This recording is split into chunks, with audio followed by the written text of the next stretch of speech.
Halo teman-teman semuanya, kembali lagi bersama saya Geraldo Martuni, mahasiswa Fakultas Ilmu Komputer, Program Studi Informatika, Universitas Kristen Indonesia Maluku.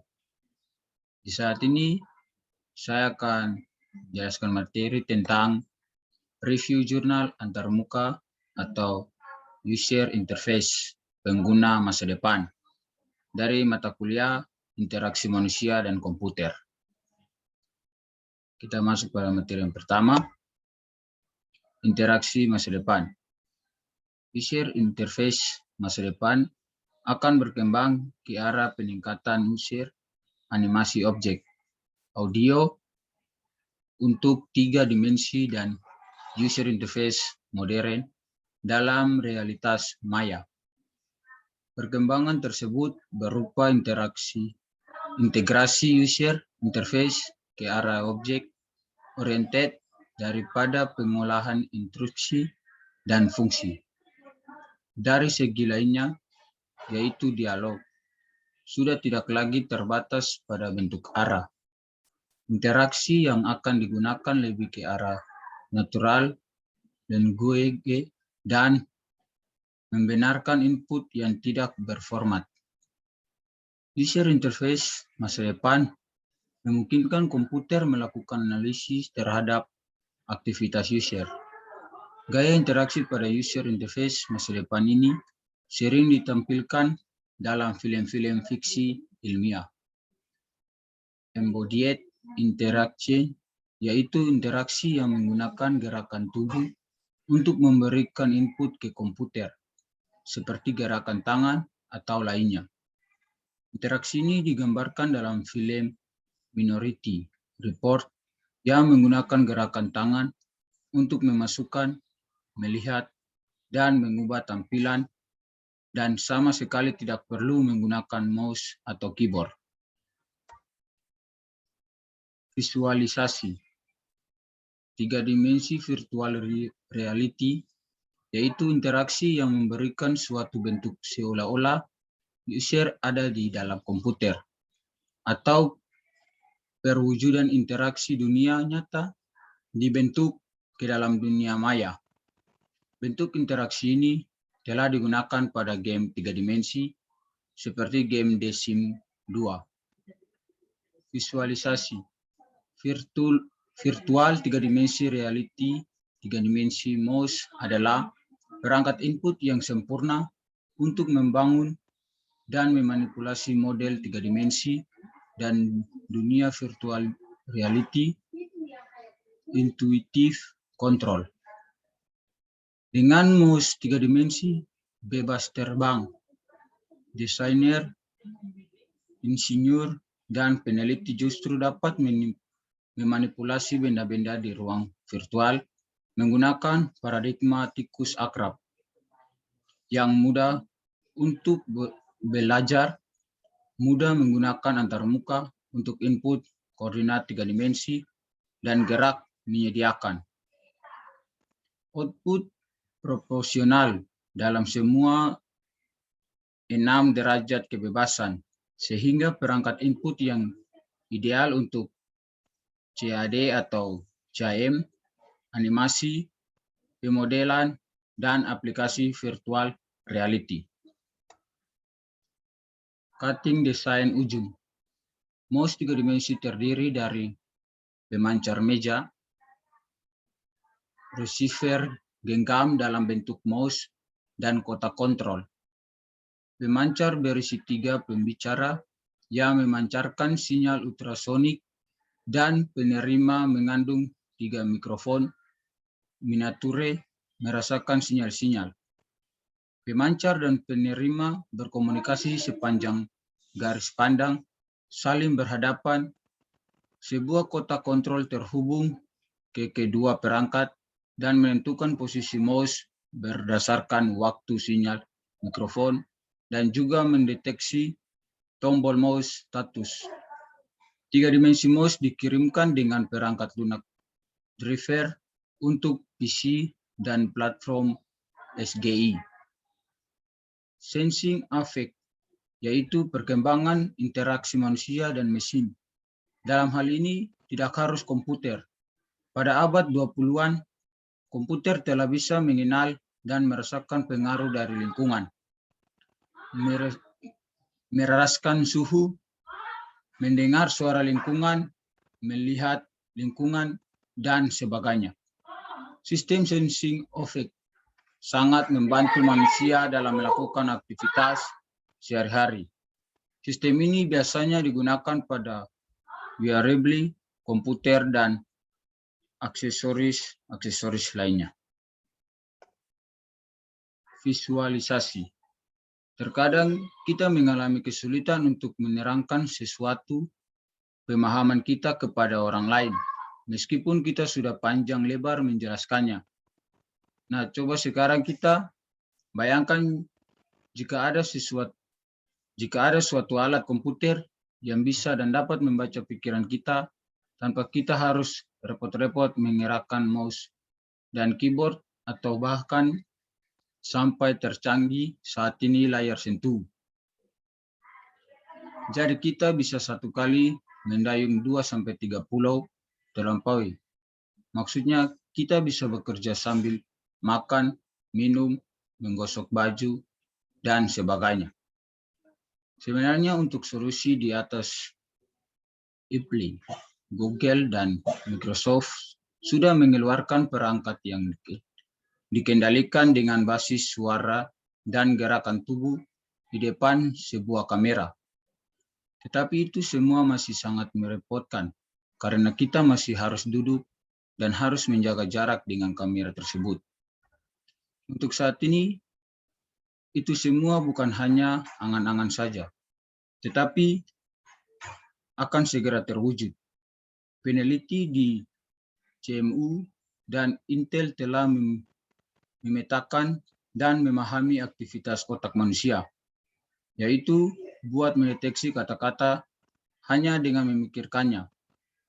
Demikian klaim Dean Pomerleku, seorang peneliti senior di Intel. Teknologi ini akan membuka jalan ke dalam berbagai aplikasi seperti memudahkan pengoperasian robot, konstruksi atau SAR yang bisa dikendalikan dari jarak jauh dengan kekuatan pikiran. Buat pengguna komputer, rumahan arahnya cukup jelas. Kita tidak perlu capek mengetik dan mengklik lagi, sebab keyboard dan mouse ada dalam pikiran kita. Alat ini dinamakan Epoch headset, salah satu komponen dari sistem baru yang dipromosikan mampu membuat orang mengendalikan komputer dan game melalui pikiran. Sistem ini juga bermanfaat untuk membantu orang-orang cacat fisik untuk menggunakan komputer melalui kekuatan pikiran mereka. Perangkat lunak ini juga mampu membuat penggunanya memainkan game-game favorit di PC. Cara kerjanya adalah dengan mendeteksi gelombang otak pada kedua tingkat, sadar dan non-sadar. Salah satu produk andalannya adalah Mastermind. Di IMB pun memiliki rencana yang tidak kalah canggih, yaitu pikiran akan dapat mengendalikan komputer melalui pikiran. Prediksi IBM ini akan dipasarkan pada 5 tahun mendatang. IBM memang sedang mengembangkan teknologi sehingga smartphone dan PC dapat. Anda hanya perlu memikirkan akan menelpon seseorang, lalu itu pun terjadi. Magic, bukan? Prediksi tersebut merupakan bagian dari laporan tahunan Five in Five. Dalam laporan ini, IBM juga memprediksi bahwa di tahun 2016, password tidak berlaku lagi dan akan diganti teknologi lain yang lebih canggih. Daripada sulit mengingat angka maupun tulisan yang ada, maka password akan diganti oleh bacaan biometrik. Pembacaan ini akan bekerja untuk membaca keunikan Anda secara biometrik. Sensor network Suatu sensor yang ditempatkan pada tempat yang jauh dari komputer bisa mendeteksi vision dan sound yang ada di lingkungan mana sensor itu ditempatkan. Ini merupakan aspek dari perkembangan teknologi jaringan komputer sistem wireless. Peralatan yang menggunakan sensor network sering digunakan untuk aktivitas mata-mata. Visualisasi. Gambar wireless sensor network. Wireless sensor network yang disingkat WSN adalah sebuah kelas jaringan yang memungkinkan untuk digunakan pada berbagai aplikasi potensial dalam bidang kesehatan, militer, dan pemantauan lingkungan. Secara umum, jaringan ini sering digunakan untuk melakukan pengamatan dalam kondisi daerah pengamatan dan tempat pengamat berada pada posisi yang saling berjauhan, sehingga dibutuhkan media yang memadai untuk dapat mengirimkan data-data hasil suatu pengamatan. Setiap node dalam jaringan sensor biasanya dilengkapi dengan transceiver radio atau perangkat komunikasi nirkabel lainnya. Sebuah mikrokontrol kecil dan sumber energi, biasanya baterai. Ukuran sensor node bervariasi dari ukuran kotak sepatu sampai ukuran sebutir debu. Biaya node sensor juga bervariasi, mulai dari ratusan dolar sampai beberapa sen, tergantung pada ukuran jaringan sensor dan kompleksitas yang dibutuhkan dari setiap node sensor. Permasalahan ukuran dan biaya pada sensor node terkait dengan sumber daya seperti energi, kecepatan memori, komputasi, dan bandwidth. Sebuah jaringan sensor biasanya merupakan jaringan ad hoc nirkabel, yang berarti bahwa setiap sensor mendukung algoritma multi-hop routing, di mana node berfungsi sebagai forwarder, menyampaikan paket data ke basis CTM. Aplikasi untuk WSNS bervariasi, biasanya melibatkan beberapa jenis pemantauan, pelacakan, atau mengendalikan. Aplikasi spesifik termasuk pemantauan habitat, pelacakan objek, deteksi kebakaran, deteksi lahan slide, dan pemantauan lalu lintas. Dalam aplikasi umum, sebuah WSN tersebar di daerah mana dimaksudkan untuk mengumpulkan data melalui node sensornya. Berikut adalah beberapa aplikasi WSN. A. Pemantauan wilayah. Pemantauan wilayah adalah aplikasi umum WSN.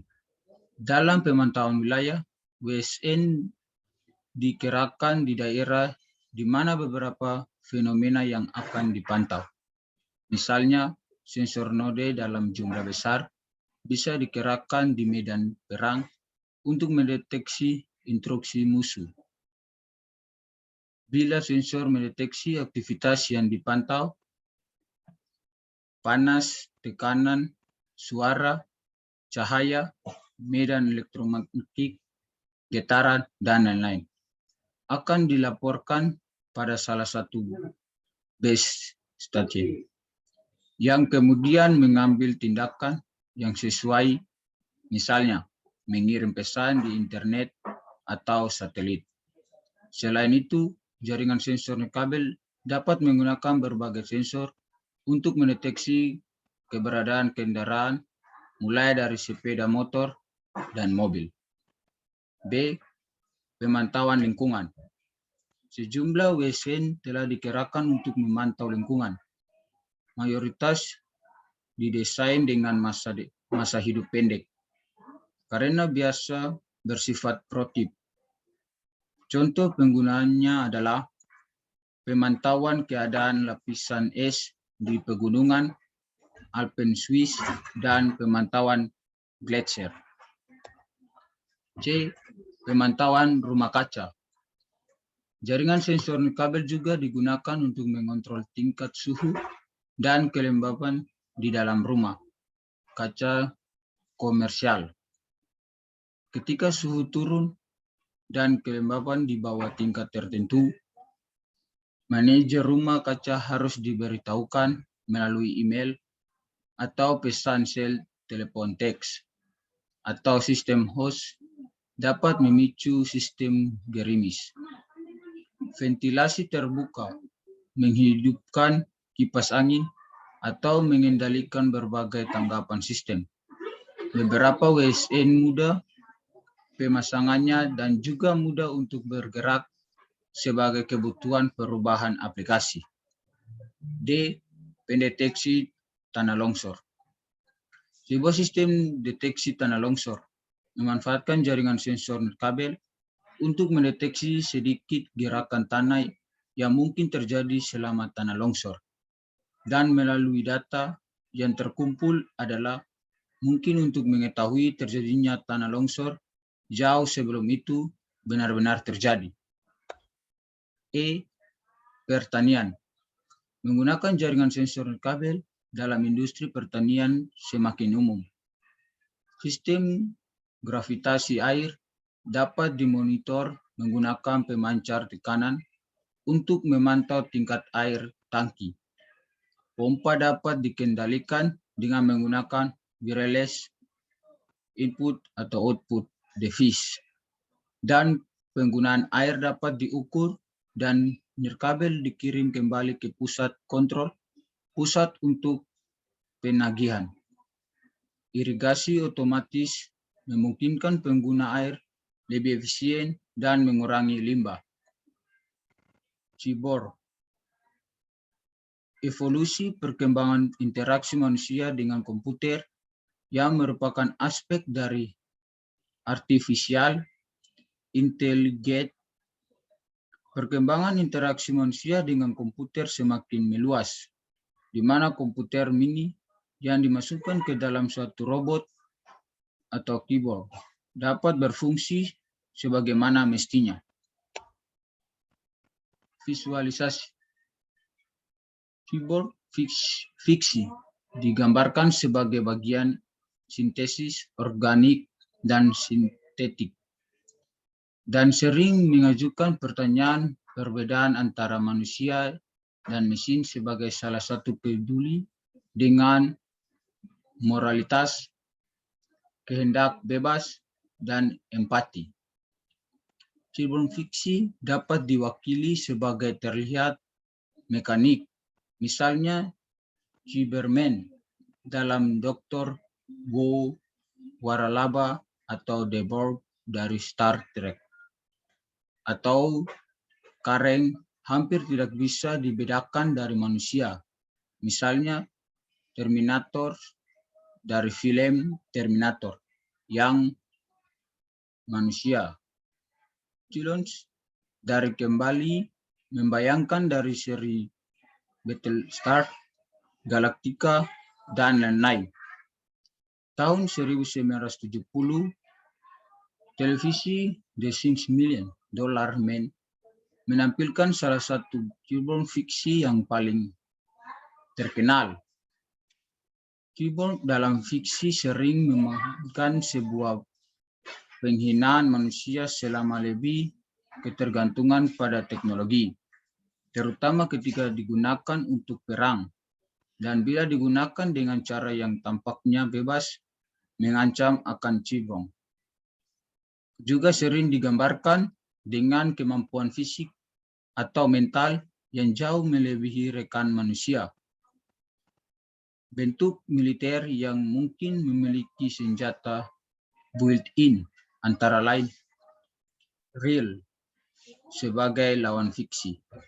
Cyborg lebih sering orang yang menggunakan teknologi sibernetik untuk memperbaiki atau mengatasi kendala fisik dan mental dari tubuh mereka.